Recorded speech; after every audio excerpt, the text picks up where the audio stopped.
Hi hello welcome to బండడ family రుచులకి స్వాగతం సుస్వాగతం. టుడే రెసిపీ వచ్చేసి పెసరకట్టు అండి. ఎలా చేసుకోవాలి వీడియోలో అయితే చూసేద్దాము. ముందుగా అయితే పెసరపప్పును అయితే బాగా కడిగి శుభ్రం చేసుకుని పక్కన పెట్టుకోవాలి. ఈ వేసవి కాలం కాబట్టి పెసరపప్పు అనేది మనకి సెలవు చేస్తుంది కాబట్టి ఇలాంటివి చేసుకుంటూ ఉండాలి రెసిపీస్. ఇందులోకి అయితే పప్పు ములిగేలాగా వాటర్ అయితే పోసుకొని ఇదైతే కుక్కర్ మూత పెట్టేసుకొని 2 విజిల్స్ అయితే రాణించుకోవాలండి. చక్కగా ఉడికిపోతుందండి 2 విజిల్స్కి. దాని తర్వాత తీసి చూస్తే 2 విజిల్స్ అయిన తర్వాత 2 విజిల్స్ వచ్చిన తర్వాత తీసి చూస్తే నాకు ఈ విధంగా ఉందండి. పప్పు అంతా చక్కగా ఉడికింది. ఇలాగా కొద్దిగా మ్యాష్ చేసిన తర్వాత ఉత్తిపప్పును అయితే తీసుకోండి. ఉత్తిపప్పు ఆవకాయ వేసుకుని తింటామండి మేము. మీలో ఎంతమందికి ఇష్టమండి ఉత్తిపప్పు ఆవకాయ వేసుకుని తినడం అనేది. అలాగే ఇందులోకి కొద్దిగా వాటర్ అనేది మీకు ఎంతైతే కాసుకోవాలనుకుంటున్నారో అన్ని నీళ్ళు అయితే పోసుకొని చక్కగా కలిపేసుకోవాలి. మినపప్పు, ఆవాలు, జీలకర్ర, అల్లం, వెల్లుల్లిపాయలు, పచ్చిమిర్చి, కొద్దిగా కరివేపాకును తీసుకోవాలండి. అలాగే కొద్దిగా పొయ్యి మీద ఆయిల్ పెట్టుకుని ముందుగా అయితే వెల్లుల్లిపాయలు వేసుకోవాలండి.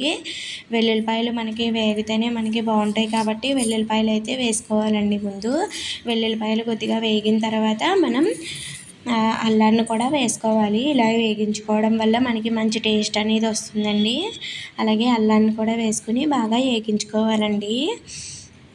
చక్కగా వాసన అది కూడా చాలా బాగుంటుంది వేగుతున్నప్పుడు.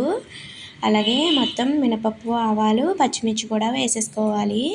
ఇవి వేగిన తర్వాత అప్పుడు కరివేపాకు వేసుకుందామండి. చివరిన వేసుకుంటే సరిపోతుందండి మనకి.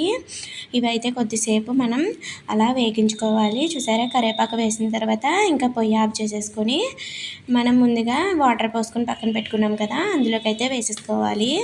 ఇదైతే కొద్దిగా మరగనిచ్చుకోవాలండి. ఇప్పుడైతే ఇందులోకి తగినంత ఉప్పునైనా వేసుకోవాలండి.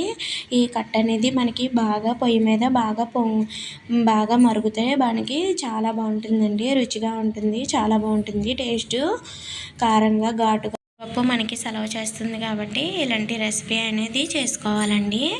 అలాగే ఈ వేసవి కాలంలో ఇలాంటివి లిక్విడ్స్ తీసుకోవాలండి, చాలా మంచిదండి. ఇలా ఎక్కువ మసాలాలు అవి తగ్గించి ఇలాగా తీసుకుంటే మంచిదండి.